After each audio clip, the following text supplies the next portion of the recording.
It was a typical winter season. Rainy, Halloween, gray and dreary, Thanksgiving. It snowed lightly on Christmas. It's cold and snowy.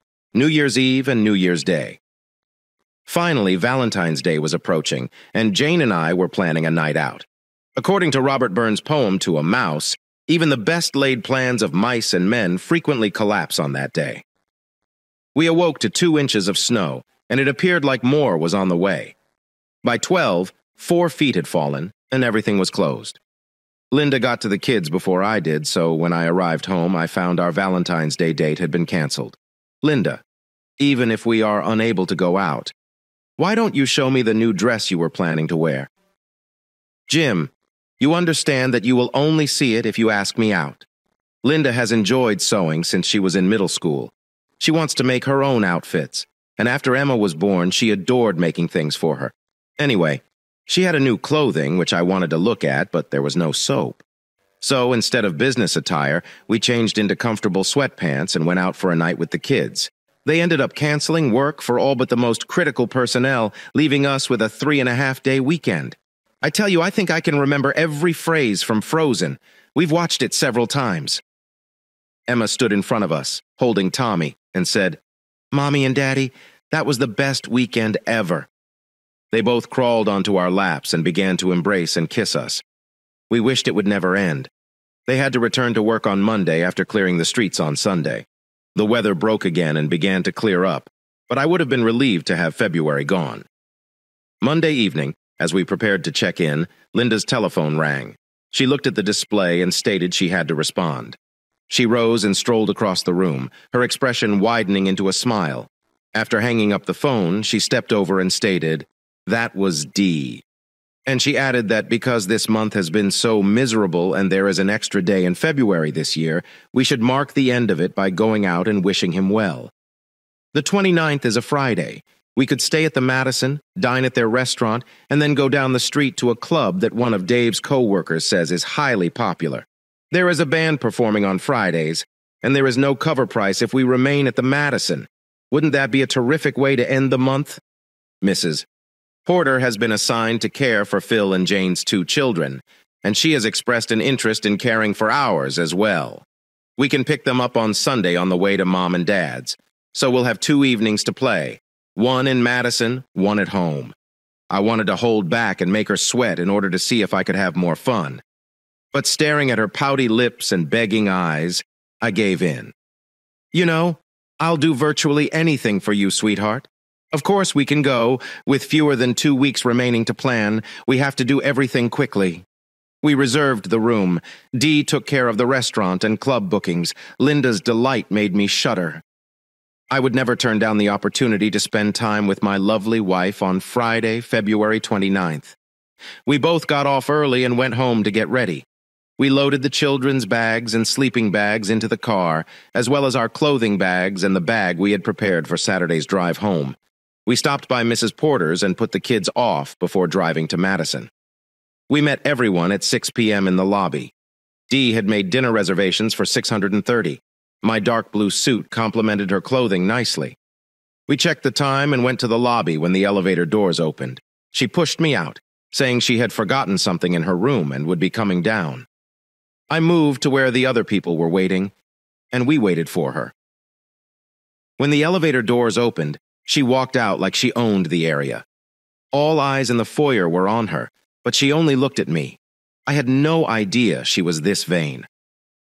We were seated at a table and decided to eat a small dinner. We could always order from the club. Conversations around the table were light, and there was a lot of laughter. After dinner, we put on our coats and began the 1-block walk to the club. Dee had made a reservation for 8 p.m. This was a good thing because the club was filling up quickly. We got down at a table and ordered a drink each. The fun was exactly what we had hoped for. Linda and I are not particularly terrific dancers, but we could hold our own. We danced both fast and slow. My favorite. When she swung, her clothing flowed, making her appear even more alluring. On our way out, we got a couple plates of wings to nibble on so the cocktails wouldn't affect us. I placed my order before the last dance, and it arrived exactly in time for our return. I was feeding Linda when one of our group members yelled out, "Come into the room!" They all laughed about it. Dave stood up, approached Linda, and asked her to dance. We frequently danced with other members of the gang at gatherings. Sorry, Dave, but all of my dances tonight are reserved for Jim. Darn lucky dude tonight, and how lucky he will be, she responded. There were more cheers of delight. Then we heard outrage from another table. Everyone looked over and Jane inquired, "Isn't that Mark Lavalier in there?" Everyone agreed that it was, but Linda and I weren't concerned. Mark Lavalier was a midfielder for our hometown's professional football team. Unlike most players, he chose to reside here year-round rather than elsewhere in the country. That, combined with his charitable work, cemented his status as a neighborhood legend. I looked Linda in the eyes and asked, "Are you ready to go to our room yet? You just purchased a plate of wings. We should eat them because we'll need the energy tonight." Guy suddenly exclaimed, "Look, he's headed this way." Everything went silent and from behind. "Linda, we have heard. My name is Mark Lavalier. Would you like to dance?" Linda, please let go of my hand. Turned to face him and just held out her hand as she stood up to depart. Dave commented, "I thought you said all your dancing was just for Jim. Now I'm terribly envious." Everyone laughed again, except for me. She followed him to the dance floor as if she were in a trance. They performed their dance, and just when I expected her to get back up, she remained on the floor. I started to get up, but Jane grabbed my arm and said, "It's just a dance, Jim." Let her try it once. I backed up, but it was only the third time, then the fourth. The band leader, who appeared to be taking for example, began a slow tune. Linda slammed her entire body against him as if he owned her. When the second slow song began, I stood up again, but this time he took my hand and pulled me close to him. "It's only one night, Jim. Leave it at that," she said. Her statements made me perplexed. I assumed she was referring about the dance. Lavalier lowered his face to Linda's, whispering something to her. She glanced up and nodded. Lavalier nodded at the band leader, and Linda returned to the table when the song ended. When she returned, I murmured into her ear, "Maybe it's time to move the next dance to our room." She didn't respond. She started sitting down. Wendy announced, "Excuse me, everyone, I need to use the restroom. Linda, will you come with me?" "Sorry, Jim, I could also use a freshening up." She stood up and departed without responding to my question. Of course, the debate quickly moved to why no lady strolling with the group could use the restroom by herself. I was starting to wonder why my girlfriends were working so hard to keep the conversation on that subject. Wendy returned alone. "Dee, where is Linda? Is she okay?" "Relax," Jim said, smiling. "She's fine. She just has a few things to accomplish." Our pals began taunting me. "You do not need to worry about her. She is a grown woman." I waited approximately 10 minutes, and when she still hadn't returned, I stood up, grabbed an empty plate from under the wings, and went to the bar. I approached a female bartender. "Excuse me, but my wife went to the restroom approximately 15 minutes ago and has yet to come out. She never stayed that long. Could you please leave or send someone to ensure she is safe?" The bartender glanced at me as if I had a third eye as I lowered my gaze to my empty plate and added, "The wings are fantastic and she enjoys spicy food, but she does have that reaction on occasion." "Really? I simply want to know she is okay. She stands 5 feet 3 inches tall and has brown hair." A voice sounded from behind me. "She's fine. You do not need to check on her." Dee looked at the bartender. "She said it's fine. I will take care of it." I pondered why the bartender seemed to sympathize with me. Turned and returned to the bar. "Where is she now?" "She went to the restroom with you, and I am not sure where she is now. Let's head to the end of the bar. We can have some privacy there." She dragged me downstairs, where we were alone. She looked me in the eyes and said, "Jim, Linda adores you. She loves you and the kids more than anything else in the world, and she always will. You are already aware of this, but she plans to spend tonight with Mark. So this was going to be a great night for us." She left me for a loser jock. I glared at Dee, growling those words. "Jim, she did not dump you. She'll return home to you tomorrow and you'll enjoy many more lovely nights together, and she didn't even have the courage to tell me directly that she was leaving me. She had just sneaked out the back door. Jim, listen to me. She did not abandon you. So if she didn't leave me, where is she? She's not with me anymore, is she?" I spoke louder and louder, and it didn't matter who heard me. "Please calm down. Everyone is looking at you. Look, I realize this is upsetting you, but it's only today. Linda knows. We all know. You are the only male for her. You always will be. You are a good guy. I couldn't take any more of her arrogant ramblings. I turned and returned to the table. As I neared, everyone went silent. Dee sat down and I remained standing, looking around the table. All of the worms were squirming a little too loudly, I observed. When our small group first started meeting, we all discussed the sacredness of marriage until the last one. You and Linda all decided that infidelity was over. I did not take the lead in the discussion. I did not believe it was necessary to debate it. You've all become conspirators tonight because of Linda's one-and-done mentality. Dave added, "But Jim, that's Mark Lavalier." Dave, how would you feel if you had a man in these shoes who abruptly left without saying goodbye? How would you feel if you had to go home and inform your children that their parents were divorcing? Oh, that's correct. You do not have any small children who may be affected by the repercussions, said Jim. Linda will come home tomorrow and everything will be okay. If you open your mouth again, I'll dig my teeth into your throat. Okay, Jim, don't talk to my wife like that. Then hurry down there and collect my wife and give him yours. Everyone sat in startled silence. They'd never seen me like this before. When I leave this table, you are all dead to me. Don't ever try to speak to me. If you see me in the street, turn and run the opposite way. You won't like the outcome if you don't. I took a 20 out of my wallet and tossed it on the table. That is plenty for me. You will all pay for the cheater. I grabbed my coat and noticed Linda still wearing it over what had been her chair. With a sigh, I said screw it and departed. It was a lonely journey back to the hotel. Would I find them there, or is it simply an empty room? When I approached the door, I noticed that it was dark inside, so I opened it and walked inside. Her underpants was on the bed. She must have came back to spread it out. When I looked at the clock, it was 10:30, and my world had come to an end. I scooped them up and tossed them in the trash, then changed into my suit, gathered our other clothes, and made my way out the door. When I reached the lobby, I went to check us in. The receptionist became concerned, but I told her that anything was wrong and that the room was fine. She smiled again and bid me good night. I called Mrs. Porter and told her something was wrong and that I would pick up the children. She was concerned, but I reassured her that everything was well. They were already asleep, so I carried them one at a time and secured them in their car seats. When we arrived home, I brought them to their bedrooms, and they had no idea they were home. Saturday morning around 10 o'clock, the kids awoke and began looking for us. They discovered me on the couch in the living room. "Daddy, why are you here? Mom and I had a disagreement. Thus, I ended myself here. We'll just tell Mom to be kinder to you." Before I could say anything. They had climbed the stairs and gone down the hall to the master bedroom. After a few minutes, they were back in the living room. "Daddy, Mommy is not in there. I'm confident she'll turn up sooner or later." I escorted them into the house and prepared their breakfast. When they were done, they crawled back to me, one on each side, and ate. I knew what was going to happen next, so I had already loaded Frozen into the VCR. When I checked at the clock, it was almost 1 p.m., and we heard a car come up to the driveway before I could catch it. Emma stood at the window, peering through the curtains to see what was outside. Her head was down, and she appeared to have just lost her dearest friend. Linda stepped through the front door in her blue outfit. "Jim? Jim? I'm home." She sounded much like she always did when she returned home on business. She shut the front door and turned on the lights.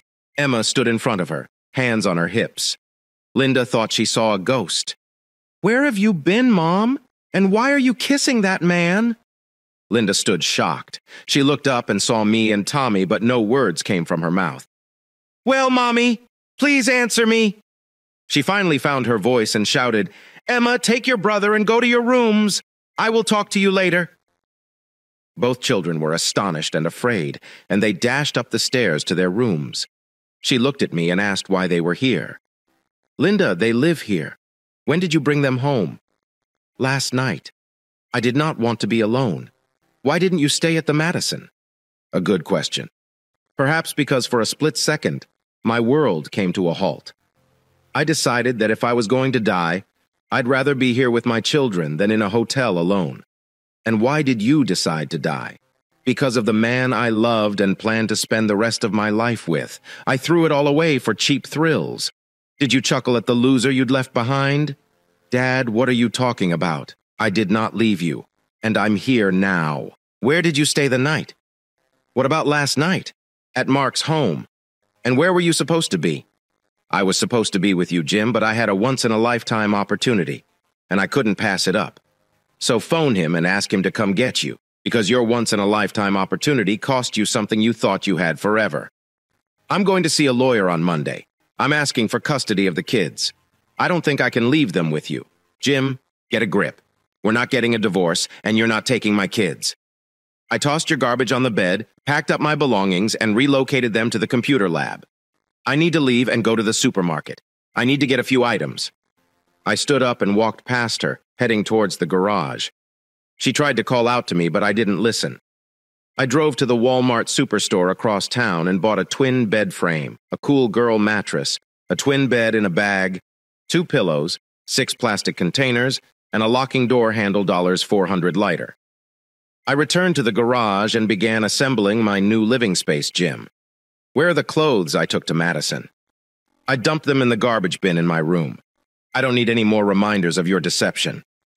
As I hauled the stuff into the home office, Linda asked what I was doing. It was pretty stupid given her antics the night before. After getting everything inside the room, I started putting it all together. First the bed frame, then the mattress, while I changed the lock and put the clothes in the drawers before making the bed. I noticed that it was already 530. I walked out, closed the door, locked it, and went hunting for the kids. They were in Emma's bedroom, huddled on her bed. "Hey, have you guys eaten yet?" They both shook their heads no, and I asked, "Where would you like to go?" We had a running joke in our house since Linda and I first met on our first date. We went to Wendy's. So both kids yelled to Wendy's, "Get your boots and jackets on and let's go." They were ready in a flash. I decided to take them into the house to eat. As we finished and got ready to leave, Emma inquired, "Are you going to bring Mommy anything?" "Not this time, Princess. If she becomes hungry, she can prepare food for herself." We promptly got back into the car and drove home. Linda wasn't in the living room, so I asked the wrong question. "So what do you two want to do?" In unison, they said, "Watch Frozen." "Okay, let's get your tub sorted out and then we'll get freezing." They were in the tub in no time. I helped them wash their hair, dry it, and put on their pajamas covered in a blanket. We started the movie. After about 3/4 of the way through the movie, both youngsters passed out. I waited until the movie was ended to put them down. Linda didn't come out of the bedroom, so I strolled around the home and made sure everything was locked. I retired to my new room and proceeded to check my email and Facebook page. Everything was, as usual, an email, and there was a private message on Facebook inviting me to check out Jane Freeman's Facebook page. To her credit, Jane expressed enthusiasm about Friday night. She didn't disclose any names, but that didn't mean those reading her stories. They didn't want to provide their 2 cents. One woman I didn't know responded by calling everyone's names, and insults followed. I was dubbed a loser 3 times. Linda's situation was not ideal. I can't claim I disagreed with those names anymore, but hearing her repeat them still hurts. So I paused and considered what my future might be like. Even if I got rid of the jerk, I'd still be considered a loser. I decided to create my own piece to help lessen the pain, so I typed and corrected till I had it correctly. "Hello, Facebook fans!" Friday night, my wife decided to put me in my place. We went with a few buddies to a party that was meant to be fun. By February, we will not miss your party. We had everything planned on Friday night at a high-end establishment. We had a lovely light dinner at the restaurant before heading to a local club. We drank and ordered wings. We danced, looked into one another's eyes, and whispered sweet words into them. The night could not have gone better. Then a loser walked in and disrupted our small party. You've probably met him before. He's a hometown hero, after all. Mark Lavalier waltzed over to our table, stood directly behind my wife, and said, "I'm Mark Lavalier if you want to dance." He did not ask me if she could dance. No, this loser went right for my wife. She did not even look at me. I just got up and went with him. They danced to rapid music. Then the band leader began a slow one. I attempted to stand up and intercede, but was prevented by one of the other women in our party. They began the second slow song, and he leaned forward to whisper something into her ear. She looked him in the eyes and nodded in accord. When the song finished, she returned to the table, and the loser vanished. I inquired whether she was ready to depart so we could finish our date, and she gave me an odd look. She never responded. I believed I had a friend. She was a friend. Announced that she needed to visit the restroom and requested my wife to accompany her. She went and has not returned. I waited a while before asking the personnel if they could go check on her. A familiar voice came from behind me and said there was no need. She was in wonderful hands. She told me that my wife, the mother of our 2 children, would not be home that evening. She had a better deal at the table. All of my so-called friends were telling me how fortunate I was that Marc Lavalier had picked my wife above all the other women at the club. I didn't feel lucky. I exited the club, informing my now ex-buddies that they were just as dead to me as my soon-to-be ex-wife. If you're reading this, that implies I'm a crook and a loser. It will take a time for me to restore my confidence and my man card. But I will. As for the wife, if she really wants entertainment, she'll soon be able to acquire it. I cut and pasted this onto my Facebook profile, turned off the computer, and slid into my new bed. Sunday morning, the kids and I begged not to go to church. I would still have time to run into these people. Instead, I took the children to McDonald's for breakfast. There was a play area, and I let them play to their heart's pleasure. We arrived home at 2 o'clock, and I began preparing them for lunch at Grandma and Grandpa's, just like any other Sunday. Linda rushed out of the bedroom, whining that I hadn't awakened her up sooner because we'd be late. Your father? Do you honestly think your mother worries that we'll be late? It does not matter. Why would she postpone dinner only for us? The travel to her parents' place was easy. The youngsters didn't even squeak as we approached the door. She double-checked to make sure we were all right before knocking on her mother's door with a surprised expression. Are you okay, Mother? Is Dad okay? We didn't expect you to come today. Are you not supposed to be with your boyfriend? Mom, I am a married woman. I do not have a boyfriend. That is not what we heard. Who told you this? My buddy Betty informed me that she read it on Facebook. She asked, who started this nonsense? She read it on Jane Freeman's Facebook page. We still didn't believe it, so we read it for ourselves. We visited your page, but there was nothing there. I haven't used the computer yet today. So we went to Jim's profile and read his narrative. So we assumed you wouldn't turn up because he was a basketball player. Linda looked like a fish out of water and was unable to talk. Actually, Mom, he plays football but is still a loser. I asked, are you really planning to divorce her? I just nodded. Emma responded unexpectedly and kissed him in the driveway yesterday afternoon. Linda nearly fainted. Finally, she remarked, Mom, we are going home. I think we should talk. We turned and walked to the car on our route. She turned around to ask Emma, why were you saying that? You've always told me not to lie. Mommy, you lied, and that was bad. Linda turned aside and said nothing else throughout the journey. When we arrived home, she hopped out of the car and left me to babysit the children. Emma was whimpering, and I assured her that she had done nothing wrong. Linda was not present when we entered the house. I recommended we watch a movie together to calm them down. I fed and showered them before sitting down to watch Frozen again. After it was ended, I put them to bed. I went to my room, and Linda emerged from her door and asked if we could talk. I'd ignored her until now. And what do you want to talk about? Why don't we just sit in the living room and talk? Sure, why not? It makes no difference where we do it. We walked inside. I sat down on the sofa. She sat next to me. I got up and moved to a chair. Jim, I am the same as yesterday. Why are you behaving like this? Tell me, Linda, if you're the same as yesterday, you're a lying cheater who didn't mind humiliating her husband in front of the entire town. Is this the same dude you've been talking about? Okay, I misspoke. It was supposed to be Friday. Oh, the one who said she loved me and then vanished without a word to have fun with some loser. That cheater. Jim, stop calling names and making something beautiful look bad. Beautiful means leaving me standing at the table waiting for you to return from the bathroom with your snake girlfriend, who had no problem helping you sneak out the back door with that loser, Jim. Check your ego. It wasn't as bad as you described. Yes, I left with Mark, who made love to me. But I'm home now, and we need to move on. One final question. Why did you bother coming home? She looked at me as if I had 2 heads. I came home because I love you and I adore you. That is why I am divorcing you. We discussed it several times. It's just you and me. and with the group. We all agreed that if there was infidelity, it would be one and done. You've exercised your rights, and I've had enough. That is not fair, Jim. I would not do it to you if given the opportunity. That's the thing. You did what you did, but I would not have done it to you. We won't know if I do the same thing to you today. You simply suffer it to make a point. No matter how horrible you felt about me, you'll never understand what it's like to be in a room full of strangers. Watching a lady ask me to dance, keep me on the dance floor for a half hour, then guide me out the back door while you sit there waiting for our special night to end. You'll never understand what it's like to sit with two tiny children, waiting for me to return home the next day.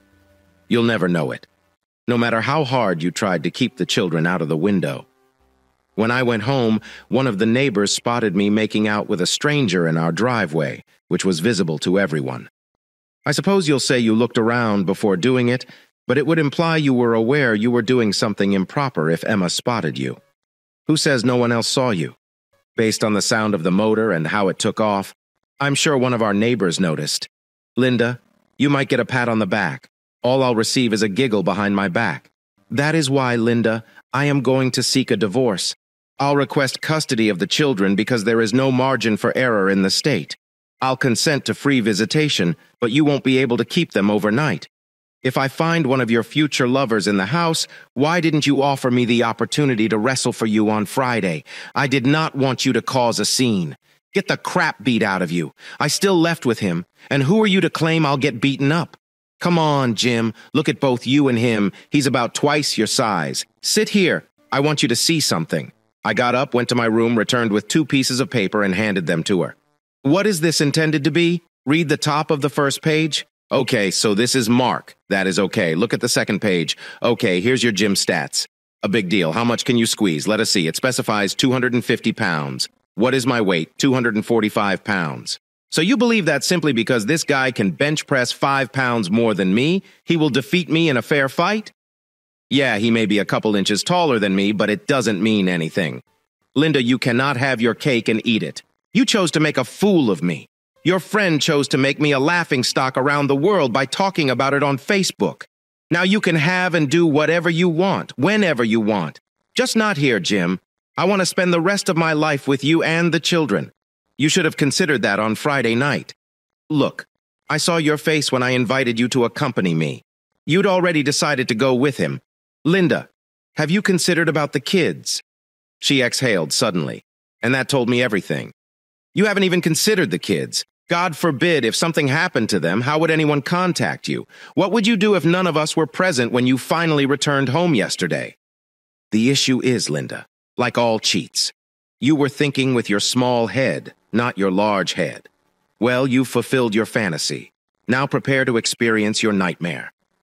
I stood up and returned to my room, but before I stepped in, I turned back and said, if you want to stay in this house with us, you should go get tested for STDs and such.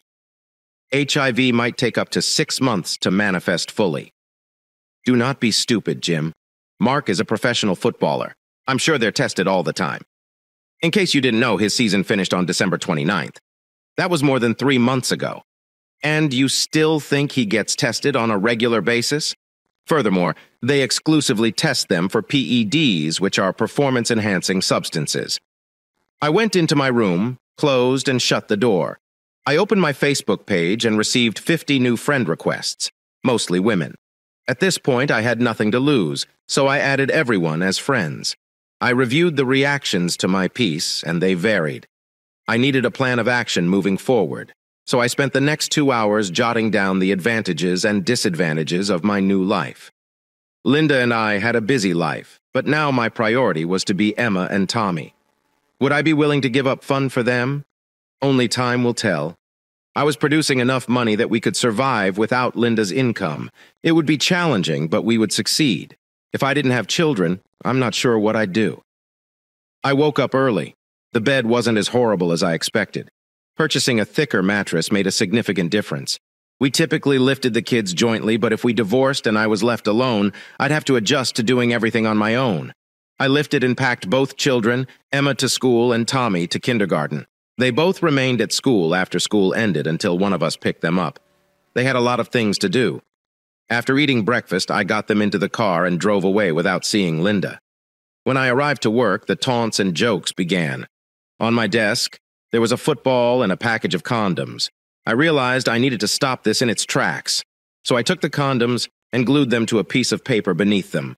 I wrote, "They did not utilize any." I went out and pinned that to the bulletin board. I kept the football ball to anger the person who spent all of the money on it. When I left the office for a break, the condoms were gone, and no one made eye contact with me. I went to my boss's office and asked if I could speak with her. "What can I do for Jim?"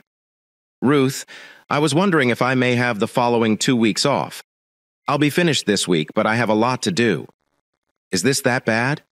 I suppose I should have been there to see how it really was, but the jerk just sauntered up, ignoring everyone at the table except Linda, and when he asked her to dance, she immediately dropped my hand and handed it to me. She said nothing. It was as if I did not exist. She returned to the table. I asked her to accompany me, but she hurried off to the washroom with one of the other ladies at the table. That was the last time I saw her till she entered the house on Saturday afternoon. Emma, our oldest, dashed up to the window and observed her mother conversing with this jerk in our driveway. She has no regrets about doing this, and I don't want to live in the shadow of her one-night stand entertainment. Hopefully, by then, we'll have begun the divorce and established some form of order. Jim, we've been considering the possibility of remote work for certain of our employees. Basically, you'd be doing the same things you do here, just from home. You may take the kids to school and then be there for them afterward. You'd have to come in once a week for a few hours, but they'd still be at school throughout the summer. We can think of something else. Do you believe you would be interested in something like that? Ruth, you're quite the catch. If you weren't married, I would marry you in an instant. Jim, you flatter me, but I believe that my 20-year advantage over you, along with Bill's refusal to go for it, may present problems. You have your hands full. So why don't you take the day off, do what you need to do, and come back tomorrow? We'll have your new laptop waiting for you. Thank you, Ruth. You'll never realize how grateful I am. I will not let you down. I returned to my office, closed everything up, and departed. When I arrived home, Linda's automobile was present, but she was gone. I went to my room and switched on my computer to look for information regarding divorce. I conducted a lot of study and discovered that I did not even need a lawyer if everything was to be shared equally. A judge will decide on child custody, but not until near the end. We may need to go to counseling, but that is not an issue. I believed I was on better moral ground, and the work transition would allow me to be a full-time caretaker. Everything I read suggested not to leave the house because it will come back to haunt you later. I began online, and then everything was up to me. The next big concern was money. I went to the bank, withdrew a third of the funds, and opened a new account in my name exclusively. Linda wasn't present, so I couldn't register an account in her name alone, but I could open a second one in both of our names. After all 3 accounts were created, I removed my name from the first one. When I arrived home, her car was still parked in the garage, but I didn't notice it. I still had stuff to do, so I didn't pay attention to where or what she was doing. I observed the time and walked out to my truck to get the kids. As the garage door began to open, I noticed a fancy sports car pulling into the driveway. Linda saw my face and whispered, "Oh no. You never know how angry you can be until the snake decides to bite again." Linda began to emerge just as I reached the end of the garage, and neither of them noticed me picking up 2 hammers. The first flew directly into his windshield. With the second, I knocked out his headlights and dashed to the driver's door. As I made my way down to the door, the fiberglass sides were not holding up very well. Linda had not yet exited the car when he placed it in reverse to pull out of the driveway. The door smashed into her, knocking her down, and he almost ran her over. Once on the street, he put it in gear to get out of the path, but not before another hammer smacked into the back of the car. Finally, he was able to restrain himself and disappeared around the corner. When I glanced at Linda laying on the ground, I realized her leg had broken. I walked outside and picked up my hammer, then returned and picked up the second one and put them away. I walked out and scooped her up, putting her in my pickup. As I drove her to the hospital, I called her mother and asked if she could pick up the kids. "What's wrong, Jim?" Well, I told Mom the story. She appears to have a broken leg and possibly other injuries. If you and Dad can take the kids, I will get them as soon as possible. Do you want us to visit the hospital? Not yet. If she has to be left behind, I will call and notify you if the cops arrive. Who knows? I love you both. No matter what happens, we love you to Jim in the hospital. Linda was still in shock, so the only person who could say anything was me. They stared at me suspiciously as if I had done something wrong, so I threw caution to the wind and told them the truth. They perceived it as a crime and planned to report it to the police. They were unsure what to do after taking my statement. The loser wasn't there to pursue charges against me, and if he had, the great hero would be in jail for hit and run, so they decided to leave it at that for now. I gave the hospital my insurance card, and for all practical reasons, it was reported as a house accident. They wanted to keep her overnight in case of concussion, and gave me a nasty look when I informed them they could keep her forever. I headed to her parents' place to pick up my children. I told them the room she was in and then took the kids to McDonald's for dinner. After putting the kids to bed, I returned to Facebook to write about my journey through loneliness. I wrote, "If the great football hero wasn't satisfied today, he opted to dip his wick again. I'm not sure how much more I can take before losing my sanity. Some will claim I threatened him, but all I said was that I couldn't take it anymore. It was not a threat. It was only a statement. It looks like I'll have to take the conflict to his land, or he'll never learn."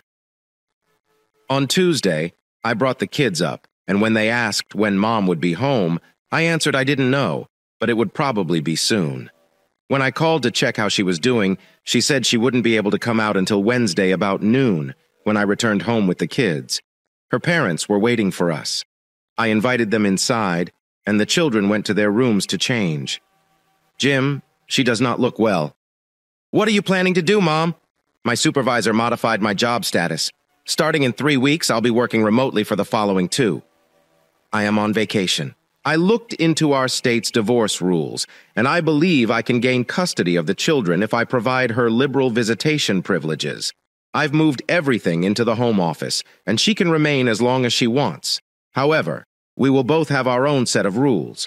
If she breaks any rules, she will be kicked out, and her antics from yesterday will not be permitted. I divided all of our money into 3 installments. She'll have her own, and she'll be required to contribute to the home fund while she resides here. I cannot think of anything else. I am fair to her, much more than I should be. We agree on that, son. She claimed they did nothing yesterday. If you want to trust her, that is perfectly great. But you should know that I arrived home at 10:30 a.m. yesterday. I sat at the computer till around noon. Then I went to the bank and returned home. It was at 3 p.m. when I went outside to get into the car to pick up the kids. I know you're smart enough to recognize that 4.5 hours is more than enough time to complete all of the dirty job. Do you want me to show you the stains in her underwear as proof? I brought them home from the hospital yesterday. She was merely returning home to pick up the children. She did not expect me to be here. Do I need to say anything else? No, son. You've presented your point nicely. Take care of yourself. They left. I also cooked the kids' dinner and prepared for the long travel when I came by on Tuesday. Ruth was at her best. She owned a Surface Book 3 with a 15-inch touchscreen. It came with an optional 24-inch monitor. I could work from any place in my home. I thanked her again on Wednesday. I picked up some clothes for Linda to wear at home. I took them to her room and then walked downstairs to check her out. I was still amazed the cops didn't come back for me after driving her to the curb. We never said anything to one another. I drove her home, climbed the stairs, and tucked her into her bed. It would have been preferable if she had used my room downstairs. But screw her. Hello. I will be there soon with your lunch, if you need to go to the restroom. This is the bedding I brought you, and wet wipes. They reported you had injured ribs and a shattered leg.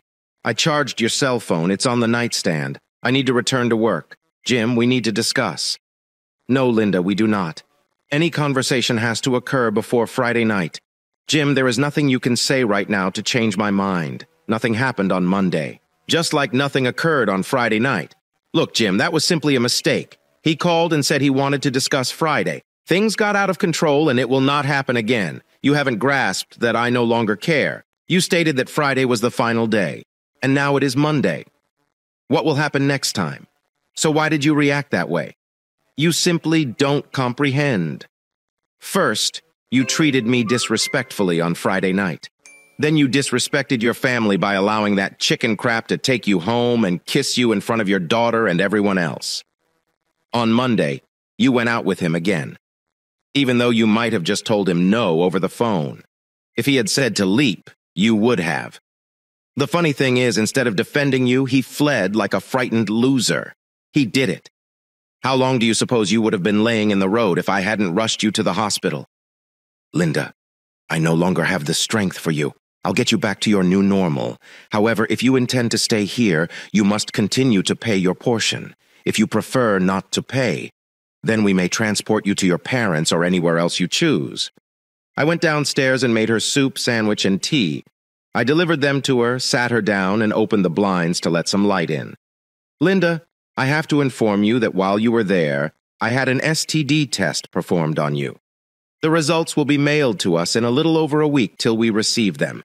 I would like you not to kiss the children. I will explain to the youngsters that it is because of your ribs. I turned and started walking away. I could hear her sobbing as I closed the door. As I departed, when I went in to fetch the kids, I knew Mr. Mark Lavalier would have to pay in some form. I informed them that Mom was home, but they should avoid jumping on her until her ribs healed. When I got home, I brought them to her and noticed she had used the bedding. So, as they talked, I cleaned up everything. I brought the tray of food into the kitchen and gave her some fresh tea and a bottle of water.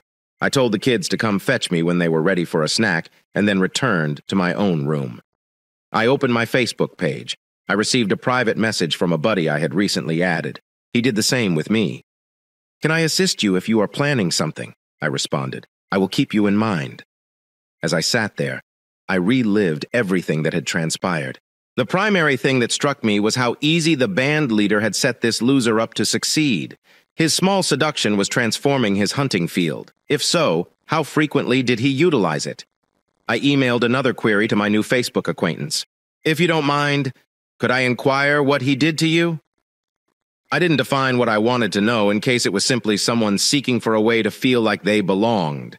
He responded sooner than I expected. I was out with my wife and some pals. It was the Friday night following New Year's Eve. My wife is attractive, but not beautiful. However, she was among the finest that night. She went dancing with him and did not return to her table. He left her at our house on Saturday afternoon when they left the club. The others of our group told me how fortunate I was that he selected my wife. Life at home hasn't been going well since I responded. "May I inquire where it occurred?" "At Shaper," he responded. I wrote back, "I will contact you if I come up with anything. So far, it appears to be a pattern and a hunting field." I decided to revisit it this Friday. I looked at the clock and realized it was time to go to dinner. When I returned upstairs, I discovered both children sleeping soundly on either side of their mother. It stung so much to think about what she had done to our family, and the rest of the week was just like the previous day. On Thursday afternoon, I bathed Linda with a sponge bath, avoiding her private areas. I'm sure she sensed it, considering my worry for her. I could forgive her as well, but it was highly unlikely. Friday night, I put the kids to bed, went to my room, dressed in one of my suits, and went to Shapewear. I paid the entry fee and went inside. I noticed the time was 9:30. He sat at the same table as the last time I was here, and he pretended to own the place. When the band returned to play, he stood up in front of everyone in the room. He approached a pretty lady and repeated what he had done that night. He led her to the dance floor, and everyone else seemed to leave him alone. I watched the band leader, and just as I expected, the loser nodded his head. The following two songs were slow, a whisper in her ear and a nod to the band leader, and when it was ended, she exited the dance floor from where I was seated. I could see both. He grabbed his coat and exited the rear door. She grabbed her purse and went to the restroom, never to return.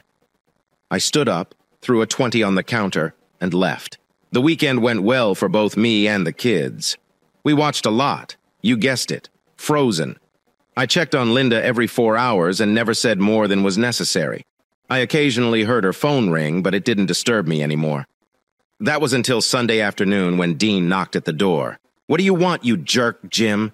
That is not an appropriate approach to communicate with a friend." "I am here to see Linda." "Well, you stupid. We've got two problems. One, I told you I didn't want to see you again because I might hurt you. Linda is still unable to move, and I will not let you in. Now run back under the rock you crawled out from under before I kick you off my property, Jim. Sooner or later, you're going to have to forgive us before this hatred consumes you. You know, I never had this problem until you decided to sink my marriage. Now get off my property." And I slammed the door in her face. I went up to Linda's room and said, "I don't care if you want to be friends with those treacherous losers. But if you invite them over to your apartment again, it's only so they can help you move. Otherwise, I'm separating one of their heads from their body, and I don't care which one." Linda looked at me and said, "But Jim, I am lonely. I need to talk to another adult. Then call your mom and dad and have them come over and move you in with them. If they want to let those losers in, that's their choice. Jim, why are you behaving like this?" "Linda, have you ever pondered what the statue of Lady Justice represents?" "Honestly, no. You should have. Maybe then you would have realized. Why don't you just tell me, Mr. High and Mighty?" "Sure, be considerate. First, a blindfold is placed over her face to symbolize that by law, everyone is treated equally, regardless of your status. Next, we will go down to the foot of the statue. There you will find a snake under a book lying beneath her foot, signifying that justice will be served over evil as stated in the Constitution upon which she stands. Next is the sword in her left hand, indicating punishment, which by law might be speedy and decisive. The penultimate stop is the scales of evidence. The evidence must be weighed and balanced on its merits. Linda, you and the jerk tipped the scales until they were balanced. We cannot proceed. Before you say anything, yes, I could go out and entertain a cheater to get even, but that will not work. You need to undergo the same anguish I did to make it happen. But you do not regret what happened. Even after he put you in the hospital, it was your fault, Jim. If you hadn't threatened him with the hammer, it never would have happened. Linda, this whole thing is both your and his fault. Get over it. I've already prepared the divorce papers, and then you can go and do whatever you want. Just not with the kids. If you want to keep this gang of cheap buddies, fine. Just don't ever show up here. The day will come when you realize what you've done. But you'll realize it too late. Tell your pals to never come to my place again." On Wednesday, when she had been home for a week, a letter came from the hospital. She had been diagnosed with gonorrhea. When I delivered her the letter, she almost fainted. I called the doctor to see what she would need to do for treatment. She would have to take a single dosage of 250 milligrams Jackson intramuscularly and 1 g of as a via orally. They told that because of my fractured leg, I could pick them up at the pharmacy at the hospital. I enjoyed all the points this loser made on Facebook. I messaged my new friend to go get tested, and he responded with a thank you. I was more determined than ever to get back at this guy. I was back at the club on Friday night when he singled out one of the sheep. I went out, got into my pickup truck, and drove to the back of the club. There was a large caddy sitting close to the door. I turned down an alley and waited for him to come out. A woman who looked like Dee appeared, and he rushed off with me straight behind him. I stayed far enough behind and let a couple of automobiles between us to keep him from realizing he was being followed. When he turned onto the driveway to the top story of the house, I simply kept driving. I turned back and wrote down the address while standing next to him. Once I arrived at the residence, I went to the county registry and entered the numbers. The mansion belonged to a charitable organization, and when I looked it up, it was identified as the CEO. As befits a loser, he routed everything through the charity so that if anything happened, his money would be unaffected. The weekend went by without incident, and on Monday, after picking up the kids, I drove to the jerk's house again. I parked on the street a few homes down where other cars were parked, then went back just in case. I approached the front door to check what level of protection he had. Why don't wealthy individuals living in fancy communities feel the need for security? I knocked, but no one came up. I strolled around the rear of the home and examined it. I estimated the distance from the back entrance with the sliding glass to the front door. I found his electrical box, returned to my truck, and drove home. As I drove home, I came across a cop store. My mind flashed with an idea. I pulled into the store and headed to the department that sold electric fencing parts. After all was said and done, I spent $600. I bought everything I needed to wire the entry and sliding glass doors on the street, then went to Harbor Freight to get a bullhorn and a really bright torch. and I was all set. Everything depended on Friday night. Linda appeared to get increasingly depressed during the course of the week. This is the price you have to pay to play. I didn't stop caring for her. I just stayed out of the house to talk to her, answering her questions as she asked them and asking her what she wanted to eat. I called her boss on Tuesday after the accident. I soaked up the explanation and informed her that she had 6 weeks of sick leave, but she was taking 8. She would have to take them unpaid or on vacation, but they would at least keep her work for that period of time.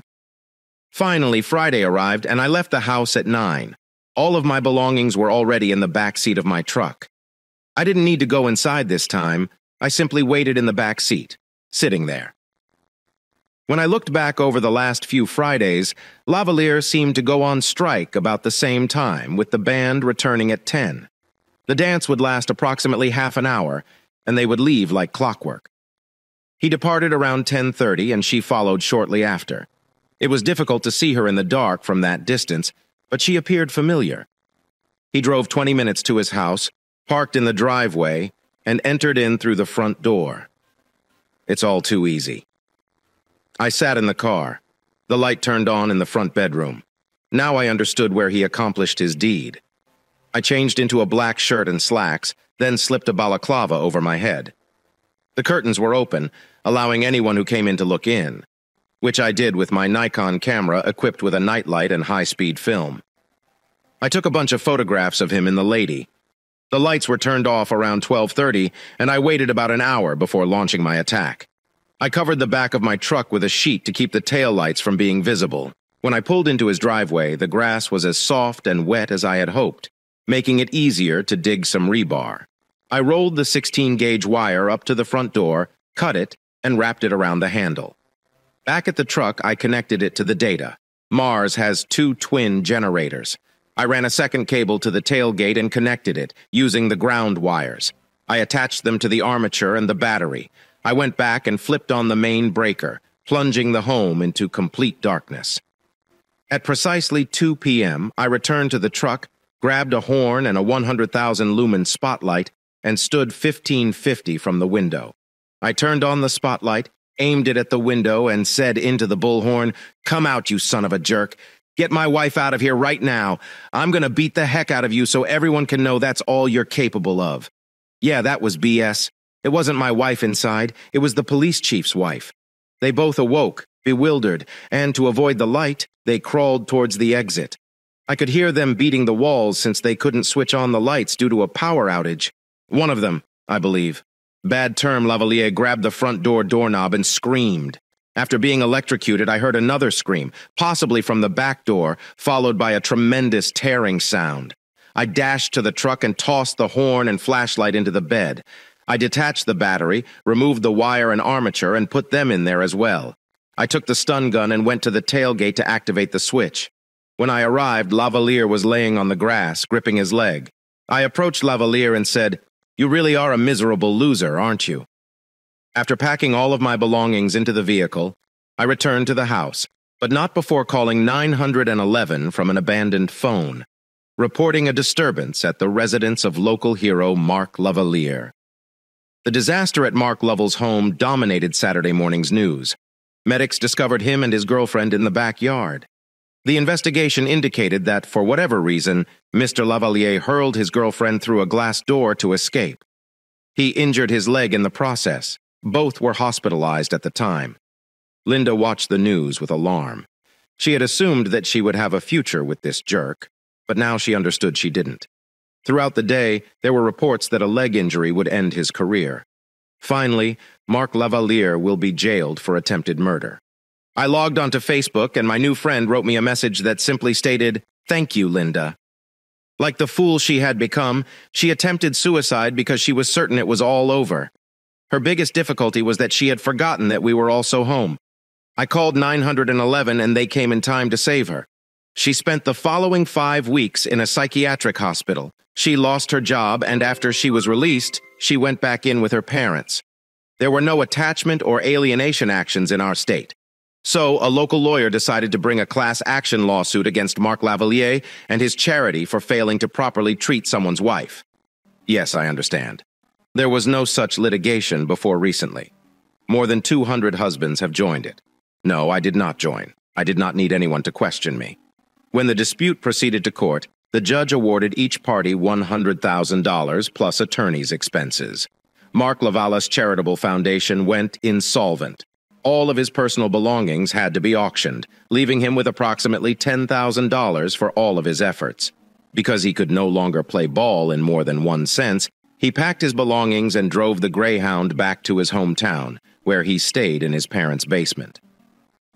I waited until the last week of August to get even with the band director. It was Friday night, and the children were visiting their grandparents and Linda. I was sitting at the Schaefer entrance at 1 a.m. The band got out, loaded their equipment into the van, and smoked together. When the smoke cleared, they dispersed to their cars. The band leader's automobile was parked across from my truck. When he got close enough, I stepped out of the shadows and struck him with a stun pistol. I caught him as he fell, dragged him behind the cars, and inserted a gag into his mouth. When he began to come to his senses, I warned him that he should not have struck a deal with the devil. I used a baseball bat to destroy both of his arms. He would be unable to play an instrument or conduct again. As I was leaving the parking lot, I drove in the opposite direction so he wouldn't notice the truck. Later that evening, he was discovered and sent to the hospital, but they were unable to treat his hands. When the cops asked him whether he knew who did it, all he could answer was that it was someone who dislikes the devil. I received custody of the children. So, when the divorce was finalized, I only saw Linda when I dropped off or picked up the children. My social life was limited to the weekends. I wasn't seeking for a replacement, so I had a regular string of one-night stands. Linda had dated a couple times with her previous employer, but when two husbands tried to date her alone, it resulted in 3 additional divorces. Linda's parents disciplined her. If you're going to act like this, look for another area to live. With her low-paying employment, it was better to give up than move out. One of the divorces was Dee and Dave's, which occurred after Dee infected him with gonorrhea. Looking back over the previous year, my biggest regret from that night is that I did not act sooner. I should have simply taken her hand and told him no.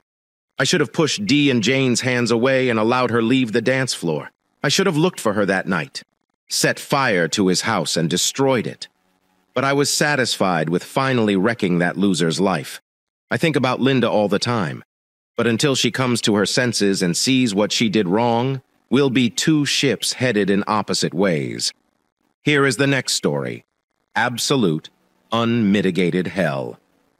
David Jenkins had spent the last few hours in misery and disbelief.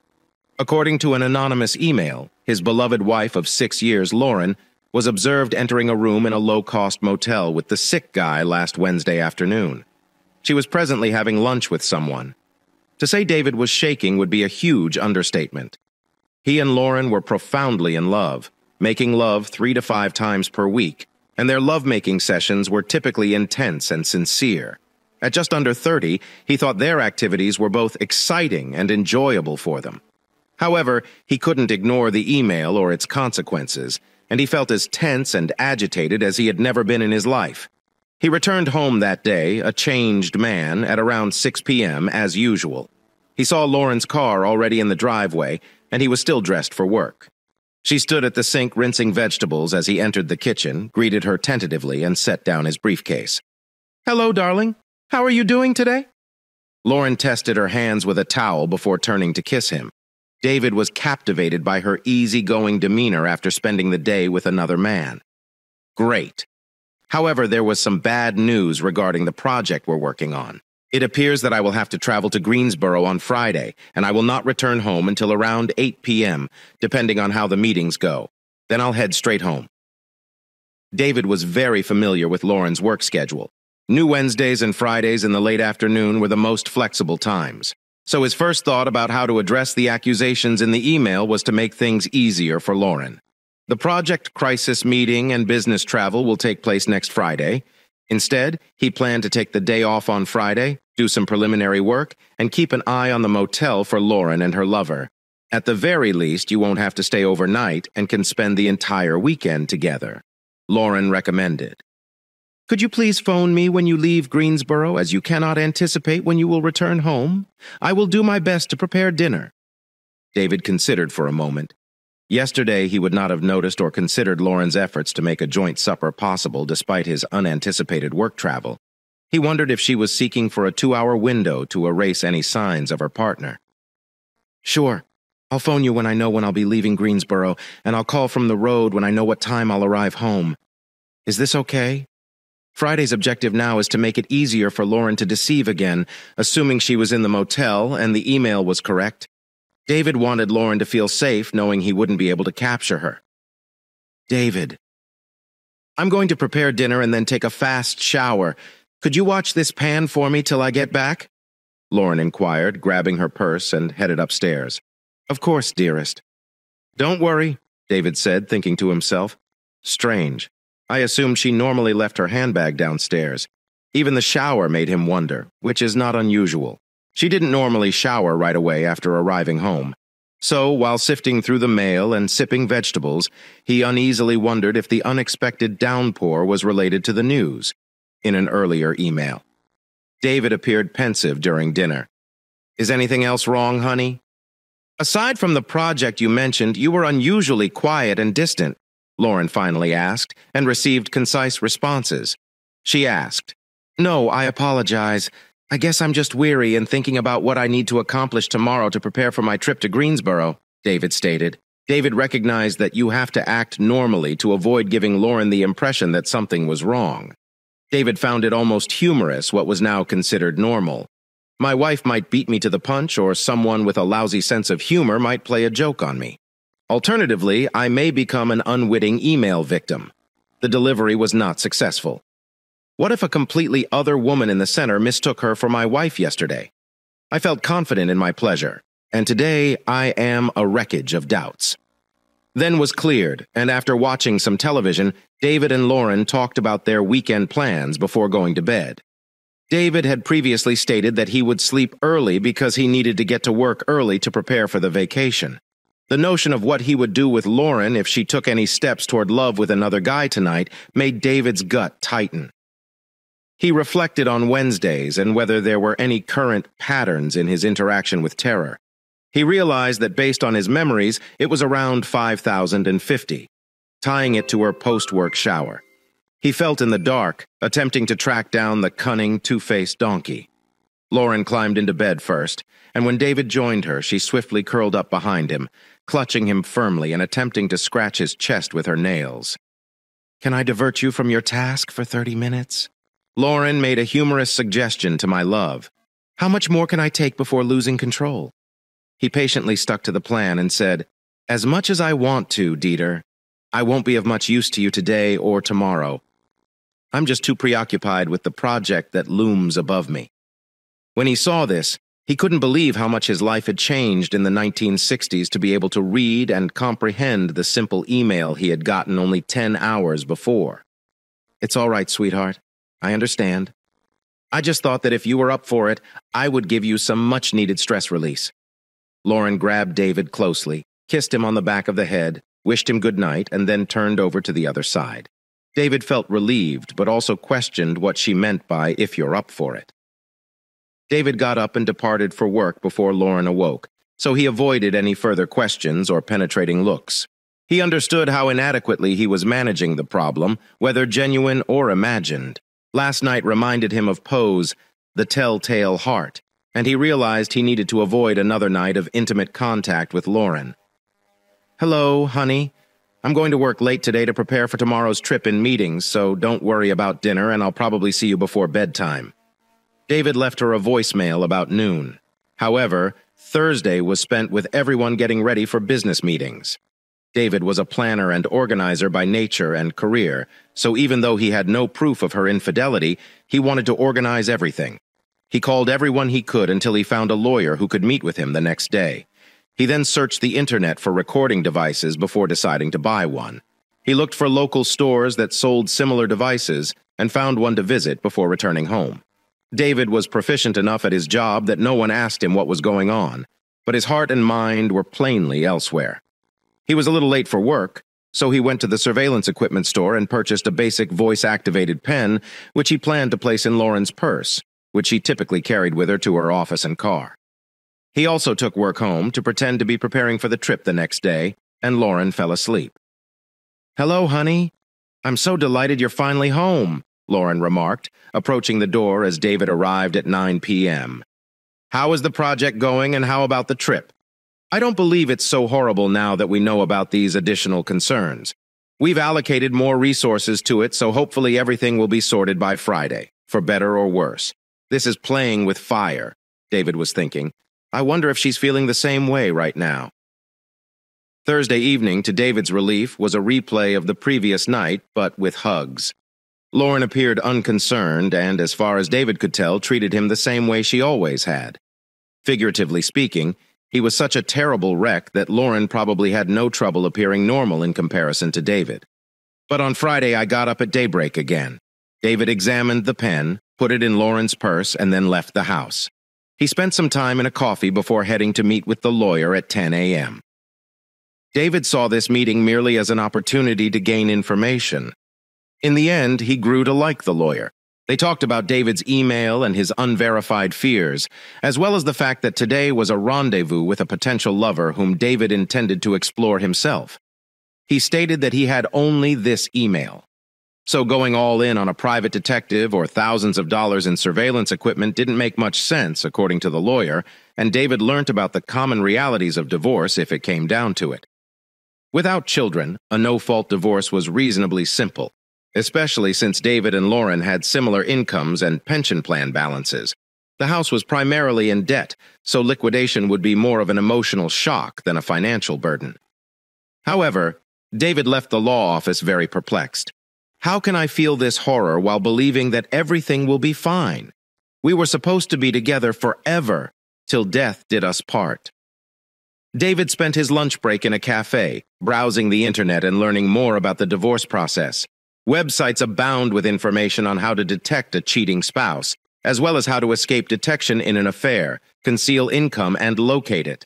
The most informative were sites about why spouses have affairs. Nothing. David Reed addressed Warren's motivation. This one information undoubtedly made David subconsciously hope that everything was a mistake. They were too near to deeply in love to synchronize for this to be real. When he could no longer talk about lying, he packed up and went for the motel. As David drove to the motel listed in the email, time seemed to slow down. He understood that if this affair story was genuine, Warren might not always stay at the same motel. If it were true, the entire day could be for naught, and he wouldn't know for certain. The penny placed in her purse might ultimately bring fruit, but David felt he couldn't take any more uncertainty regarding the state and future of his marriage. At 1:40 p.m., he entered the motel parking lot and circled until he found a remote parking position with a view of the majority of the office's rooms. Now he only had to wait. There weren't many people arriving and going at the motel, so when the man parked, a late-model Acura stopped by the office before entering a room on the first floor. He appeared slightly familiar to David. The name did not come to mind, but it appeared that he had seen this individual before. David's doubts and hopes disappeared.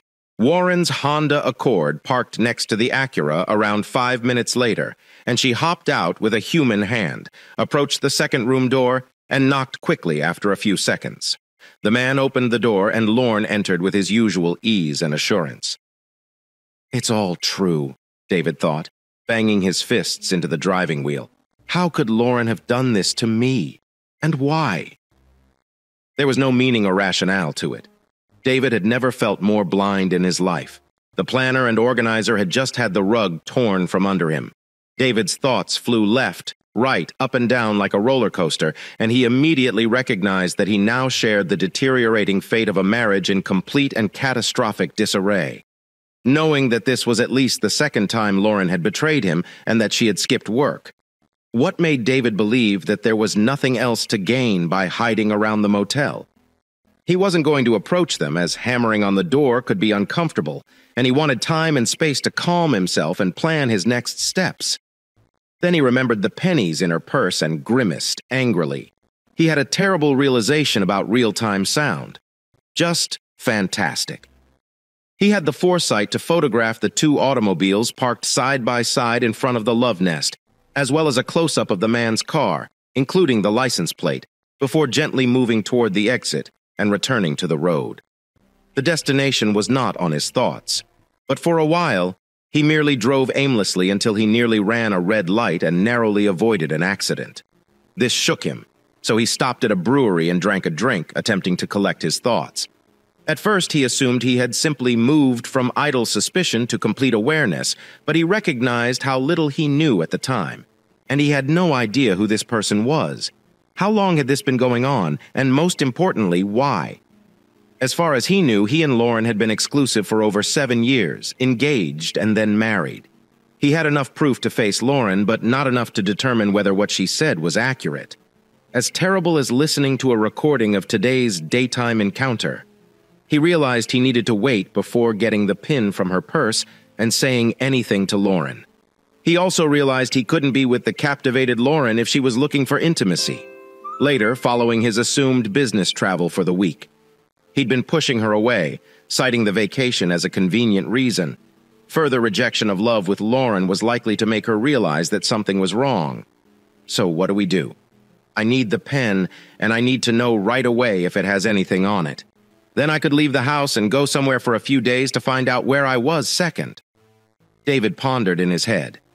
David had a brilliant concept while keeping this general goal in mind. She believes I will arrive later than normal tonight to shake her and her partner up. I need to phone and tell you that I'm almost home, after finishing his beverage and paying the bill. He returned his car to the road and dialed Lauren's mobile number. He left a voicemail. Hey, dear. Wonderful news.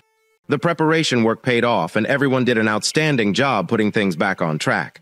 So I'm about 30 minutes away from Charlotte, and the traffic isn't too bad. I should get home at the regular hour. I hope this scares you.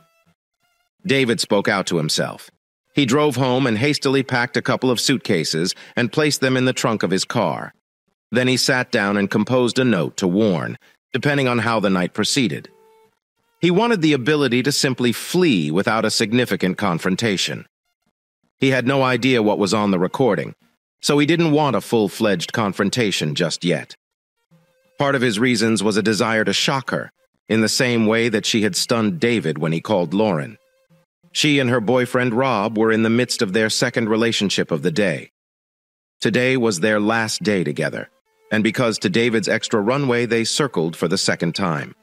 They saw it as a celebration or a victory dance, but it suddenly appeared to be a possibly irresponsible gesture.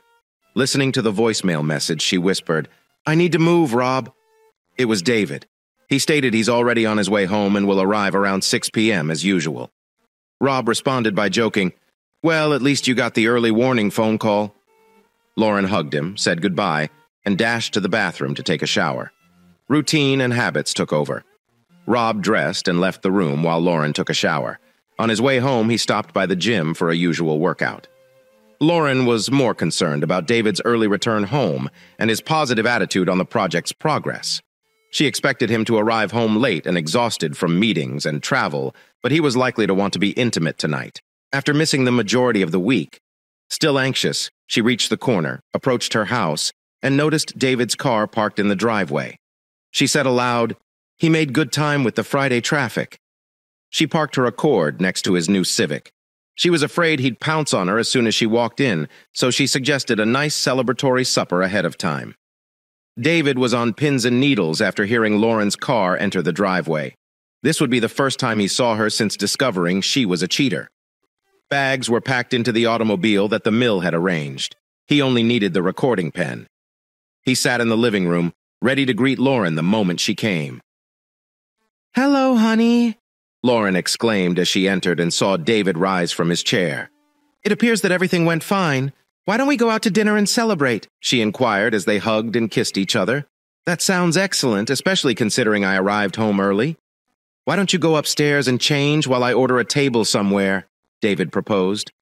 Lauren easily agreed and threw her work bag on the table before stepping upstairs to the master bedroom. David waited until he heard the shower start before approaching her purse and retrieving the pen. He hit rewind and then play, caught the start of the lovers' talk, and hastily turned off the pen. That settles it. It is time to get out of here, David remarked, bringing out his no for Lauren and placing it on the table next to her baggage. Standing in the doorway, David gazed back at their house, saddened to realize that his relationship with her will never be the same. Lauren dashed into the shower, hastily dressed, and descended with her still wet hair. She believed you were hungry after the trip and wanted to make love later. When she couldn't locate him in the living room, she went into the kitchen and found the note on the table, which she picked up and began reading. She gasped. "No! God, no!" Lauren whispered. "This cannot be." "I know about your affair. I couldn't believe it was true, but your daytime meeting at the motel cleared any concerns. You shattered my soul, and I'm so heartbroken and enraged that I can't be with you. I won't be here for a night or two while I collect my thoughts, and then I'll call you to schedule a conversation. Please do not try to contact or find me. Believe me when I say I shouldn't see you until I'm ready. David. David drove away from the house and checked into a hotel. He ate dinner downstairs, ordered a double scotch on the rocks, and unwillingly returned to the room to listen to the recording of Lauren's breach of their wedding vows. He sat on the chair at the writing desk, turned on the recorder, and heard the next sound. As soon as Lauren entered the room. "Hello, Robert. I can't believe we've already completed this, both at meetings and on time. I didn't expect to go through at least 5 meetings in 30 days. "Hello, Lauren. Yes, I expected it to take more time. We spent far more time planning and preparing than executing. Isn't that the product of careful planning? I guess I can say I'm relieved it's over. The stress of concealing our affair is getting to me, and I see why long-term relationships frequently end in disaster. Yeah, same here. I know my wife has no idea, but I can see how this may easily end over time. You mentioned David won't be in town until late tonight, correct? I thought we couldn't celebrate today by having a drink together to commemorate our accomplishments and, so to speak, conclude on a high note. That wasn't very convincing, Rob. I'm somewhat of in. But rules are rules, so we won't try anything new. That was not on the list. Lauren and Rob parted ways, and David heard kisses and loving sounds coming from everyone. David listened to Lauren and Rob's 90-minute illicit merger. 2 objects hit him. First and foremost, everything appeared normal, even ordinary, and David couldn't understand why Lauren would jeopardize her marriage for this. David knew the affair was genuine.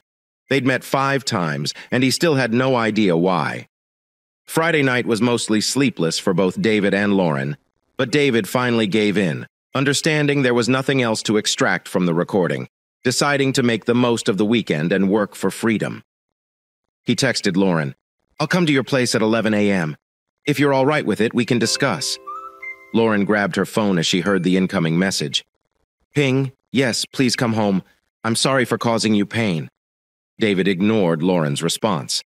David arrived just before 11 a.m. and rang the doorbell. "David, you do not need to ring the doorbell at your own home."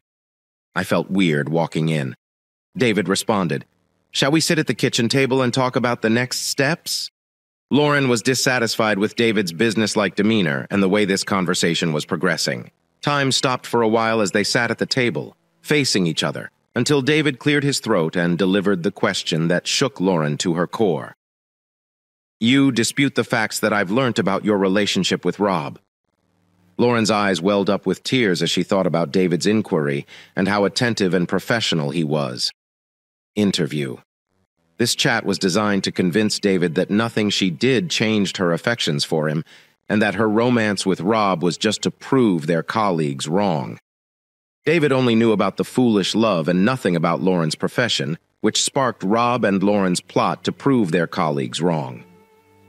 David, before we go any further, you should understand that Rob and I did this solely to demonstrate that we could have an affair and no one would know. A few months back, many of us at work were talking about affairs and how they are usually always discovered, as well as the sad implications they have on marriages. The conversation divided into 2 sides. Some believed that any affairs beyond a one-night stand would inevitably be uncovered. Others believed that keeping something more meaningful than a one-night stand hidden would necessitate some planning and, of course, lying. But it could be done. Rob and I ended ourselves in the latter camp, and we discussed the safeguards that would be required. Wait a second. Are you saying that this was just an experiment or a game to see if you could have an affair without being noticed? Yes. Essentially, that is it. The conversations around it become a game. The hypotheses we proposed over a few lunches simply took on a life of their own, and we eventually detailed everything quite thoroughly. We were convinced that we could pull it off. However, this is where the problem lies. To actually prosper, no one could or would ever find out about our accomplishments. In short, we decided to put our strategy to the test, fully aware that Rob loved his wife just as much as I loved you, and that this game, if you will, had no bearing on our relationship. We do not love each other. We adore our spouses. We purposefully did nothing improper. I used to have a faithful wife. Now I don't. Yes, I suppose you are aware that this is true. But if you hadn't discovered out, you'd think I was faithful in my heart. It was meaningless love. Throughout the month, if you wanted me after Rob and I got together, I never refused. Okay, Lauren. Careless seconds. No harm was done. I feel all nice and fuzzy right now. Listen, I understand you're in pain, and hearing what you did must make you feel terrible. I sincerely apologize for causing you anguish, but I hope the information I've provided will erase any questions about my love for you, and let go of any ideas regarding my affections for Rob. No love, no emotions. It's just that it's a bad thing right now. Rob and I were extremely cautious, confident that we would never be caught, and we had no need to fear about our marriages. Okay, that was a long story. To admit that you have betrayed me for a month. I slept with a man who is not your husband around 5 times, and completely meant to keep this affair hidden from me, your spouse, till the conclusion of our life together. Returning to my original inquiry, I suppose you are not rejecting any of the filthy details I have heard about your interactions with Rob. Lauren bowed somewhat under the continuing direct attack on her reasoning. Yes, I believe the facts are what they are, but the reasons for them must be important. There was no passion between us. We only needed to demonstrate that we could conceal an affair. It was meaningless to both of us. David struggled with the news, unsure how to comprehend the information he had just received. Between the possibility that Lauren consumed a bottle of silly pills last month and the question of whether she has always held such absurd views, that is a component of your tale that I absolutely believe in. There doesn't seem to be any passion between the two of you. Exactly. David, there was no passion. I know it pains you, but I'm willing to go to whatever length to make amends for my mistakes. Hold on, this is still rubbish. All this explanation that it was merely an affair is absurd, and you must be well aware of this. We discussed being faithful when we chose to be exclusive. When we talked marriage, we went into great detail about it. We dated for over a year and spoke again before I offered. We explicitly promised each other fidelity during premarital counseling and in our wedding vows. I don't recall any discussion of the escape clause. It was only an affair. Lauren realized that debating about their history was fruitless. David, you're correct. We had a detailed discussion about fidelity. The point I'm trying to make is that given our affection for one another, we're on the same page when it comes to important issues. I've loved you for over 7 years and have never had any feelings for Rob. If playing Yahtzee with Rob 5 times a month was important, we would have done that instead. It seems that the silly medicines were to blame for everything. And then David caught on to what Lauren had just said. So, why didn't you just get creative or try something else? Is there anything else than an affair? You made it plain that discussing this with Rob was unnecessary. You also stated that no one would ever learn about this affair, so you could have done something else in that hotel room that looked and smelled like an affair. Mission completed. Right. To show that you can have an affair. You didn't have to make love. You still had to hide your activities from our spouses. So there was still some guilt in that. You still had to disguise your early departure from work. Lauren's head dipped to the side as she considered David's challenge, and she felt herself falling deeper. Lauren couldn't come up with any additional reasons to refute his assumption. It didn't really matter because no one would ever know whether they did it.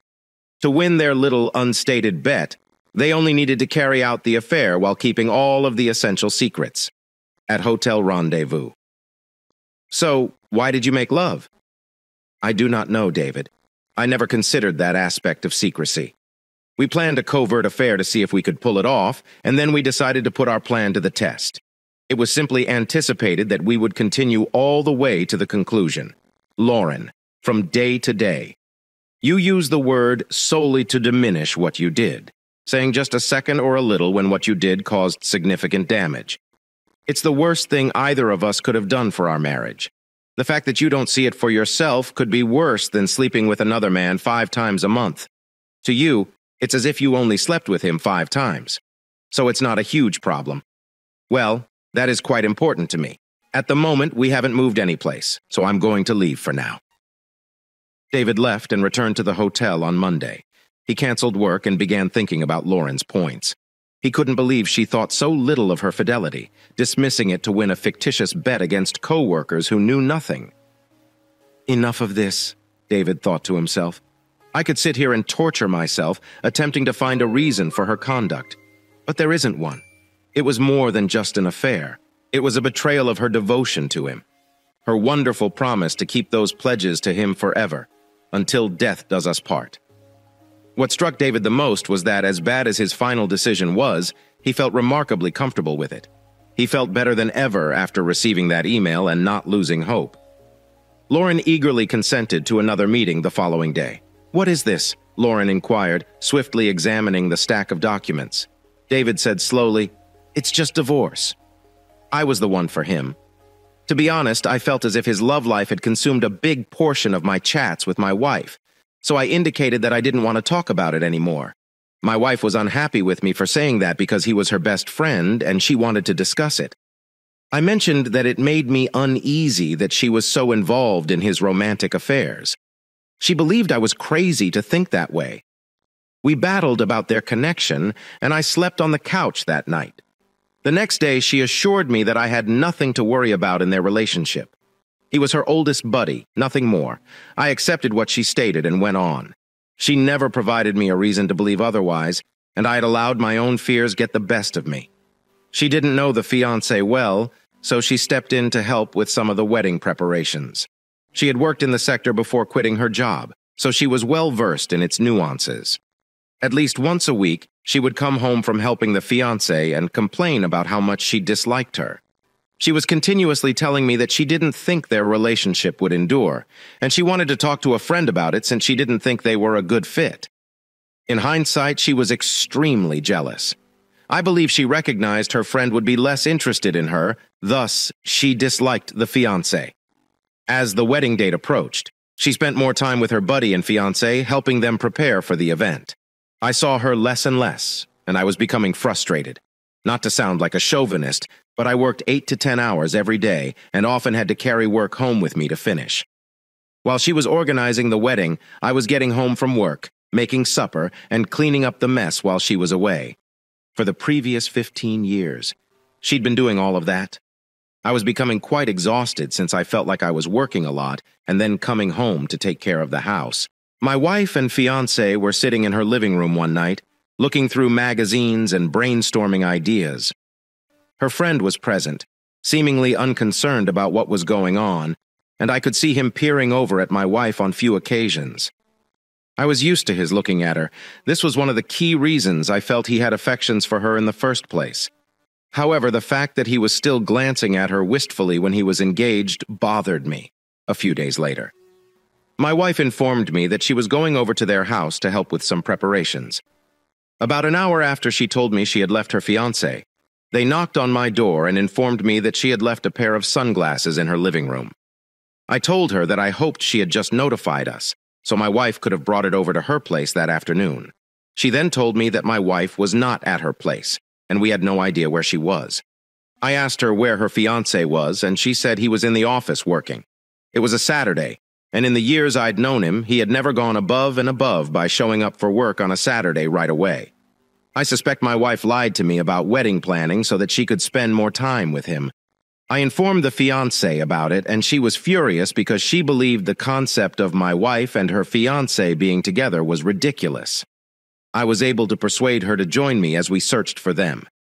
Thankfully, our phone plan included a family GPS tracker so I could find out where she was. The GPS tracker led us to an old strip mall where most of the buildings had been abandoned decades ago. We noticed both of their automobiles in the parking lot and slowly approached them. As we approached my wife's house, we noticed her and her buddy having sex inside. They didn't notice us until I knocked on the window, at which point they both jumped and attempted to cover themselves. The fiancé opened the door as soon as she heard the lock click, almost dragging my wife out by her hair. I wasn't expecting her to physically assault anyone, so I managed to separate them and get my wife away from her. My wife and her companion attempted to explain what had happened to us. They explained that they just needed to see whether there was anything there before we married. I think she had forgotten that she had been married to me for 15 years. If there had been something with him, did she intend to abandon me and the children? All I knew was that she wouldn't have to worry about it anymore since I was going to leave her. The fiancé raged at my wife's buddy, calling him nearly every insult in the book before throwing a ring in his face. I informed my wife that I wanted her to go stay with her parents while we worked things out. I visited with the lawyer as soon as I could because I knew we would face a difficult divorce battle if we married. We signed a prenuptial agreement to keep our assets apart from one another. However, when my wife cheated, she resigned her job, which changed everything. I didn't want to give her anything, but I was terrified about having to pay spousal support. My attorney was fantastic, and they were able to get me out of doing that. Unfortunately, my wife was able to keep the house, which didn't bother me because I didn't want any reminders of the time she spent with her buddy in the house. Despite the fact that she received the house, she ended up having to sell it for a fraction of what she bought for it since she couldn't afford to maintain it on her own. She was also forced to find work, which I knew made her sad. After years away from the field, we now have joint custody of her children, who are resentful of their mother for breaking their family. I do not want children to grow up hating their mother because of what she did to me. So I do my best to swallow my pride, but it's not always easy. She attempted to date her friend after everything was completed, but they both recognized there wasn't anything there. After sleeping together, they were unable to rekindle their friendship. They eventually stopped speaking to each other. I'm currently concentrating on reestablishing a life for myself and my children. I am not too concerned about dating. I am sorry to hear you had to go through all of that. You sacrificed 15 years of your life to someone else who was quick to discard everything. It's a shame she revealed her true colors to you so late in the relationship. Hearing about her strong relationship with her pal raised some warning flags. That is not to argue that men and women cannot be friends, but in many cases, you should trust your instincts when you suspect there are affections involved. It sounds like he was struggling with relationships due of his affections for your wife, instead of shutting you down when you challenged it. Your wife should have listened to you and done something to reassure you that their relationship was only platonic. Furthermore, your wife seemed to have been jealous of the fiancé. Why else would she despise her more than the rest of the women? When her friend decided he wanted to be happy focusing on someone else, she realized she still had feelings for him and couldn't let him be happy. I understand that getting divorced after so many years might be painful. You appear to be calm and focused on the crucial issues. I hope you and your children can recover from all of this and lead happy lives in the future. Story 3. My girlfriend and I, both 24 years old, had known each other for years before we admitted our emotions and began dating. We were in the same buddy group in college, and I'd had feelings for her since I met her, but I was too frightened to tell her. She ended up messaging me one day while drunk, telling me she thought I was cute and hilarious and had a crush on me. I waited till she was sober before responding to ensure she was certain of what she was saying. We've been together since my sophomore year of college. All of her friends felt we were an excellent couple. We were even voted the greatest couple in her senior yearbook.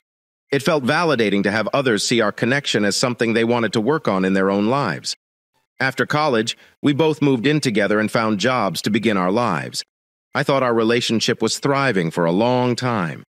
We're around 4 years into our relationship. My girlfriend approached me and told me she thought she might be bisexual. I am a fairly progressive person, so I didn't think much about it. I informed her that if she needed someone to listen, I was available for her. When she told her family, they were not very understanding at first, but after a chat, they came around. We talked about what our sexuality looked like in a relationship. I have many connections in the LGBTQ+ community, and I've heard a lot about the erasure of bisexuality in many media outlets. I never wanted her to feel as if she was losing a piece of herself by being in a relationship with a man. She told me that she did not feel that way since she is bisexual. She was content with her connection with me, but her sexual orientation indicated that she was only attracted to women. Also, a few months had passed since our chat, and everything was as normal as it had always been between us. However, her disclosure had little impact on our relationship. I was doing everything I could to educate myself so that she felt seen and heard in our relationship. My partner began to withdraw from me, and I was concerned that whatever I was doing was incorrect. I asked her about it. She assured me that there was nothing I was doing, but she was feeling a little weird overall.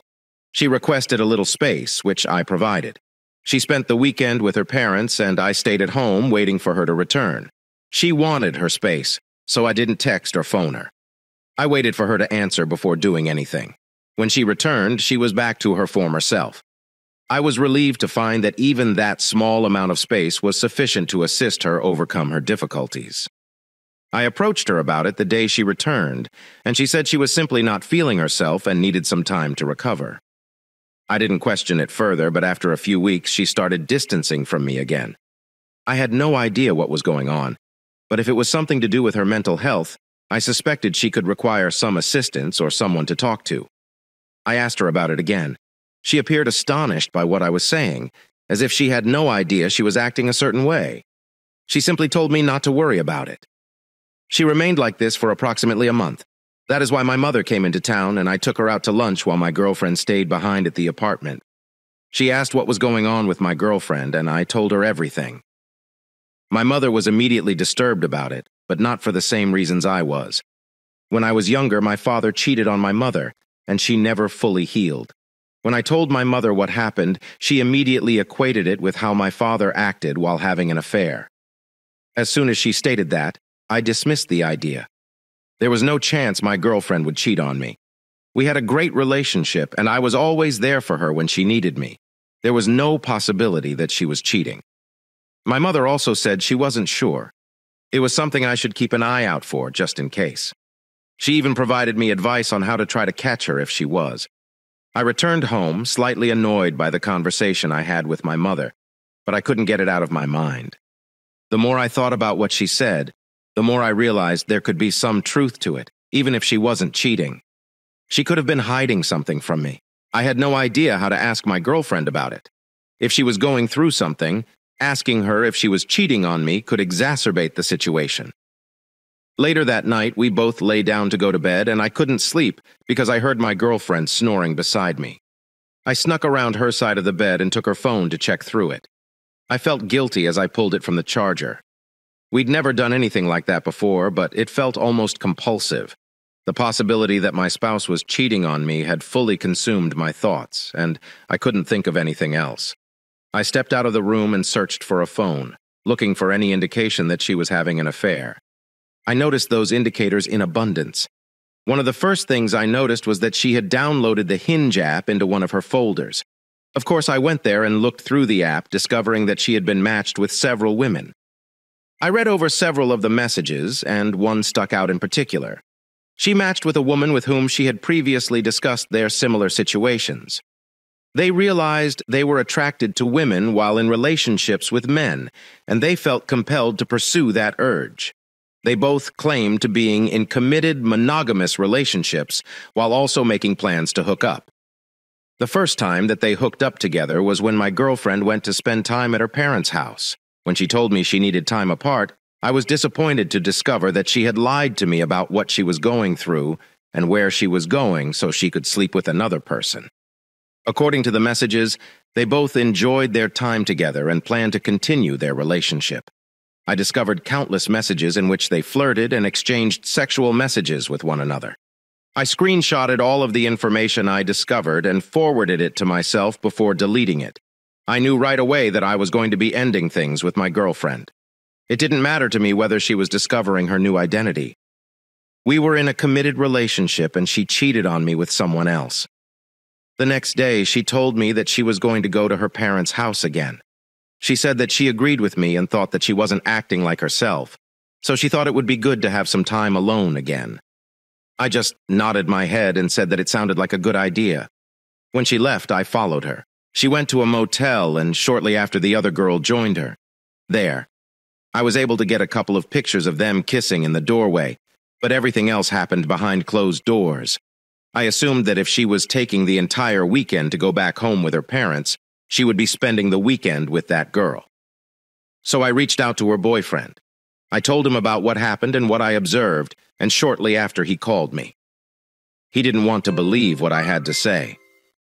When I assured him that what I saw was true and that they were having an affair, we agreed to meet up at the hotel the following day. We were going to surprise them at the hotel and end everything with them. When he arrived, I knocked on the door and heard a lot of shuffling from the other side. My girlfriend opened it with a smile, but when she saw who was behind the door, it rapidly faded away. The other girl was in the room, lounging on the bed. Her jaw dropped when she noticed her boyfriend standing at the door. They attempted to explain what they were doing there, but I interrupted them and informed them that we were aware of everything that was going on. I broke up with my girlfriend right away and told her I wanted her to leave the flat. The other man told his girlfriend that he wanted her to move out of his house and that he wanted nothing to do with her. I felt even worse when he requested a ring back from her. I had no idea they were engaged. I moved away to go to my car and my girlfriend chased behind me, wanting to apologize for what happened. I told her I didn't want to hear anything that she had to say, but she tried to tell me that it wasn't cheating because it was with the woman. It didn't make sense that that was the excuse she gave. She was having sex with another person. I didn't care that it was a woman. I didn't think it was hot that she was sneaking around behind my back. She was my girlfriend and I loved her, and she betrayed me. Honestly, I was outraged that she would think I would be all right with it because it was a woman. She obviously knew nothing about me. I simply drove away and informed her one last time that I wanted her out of the flat.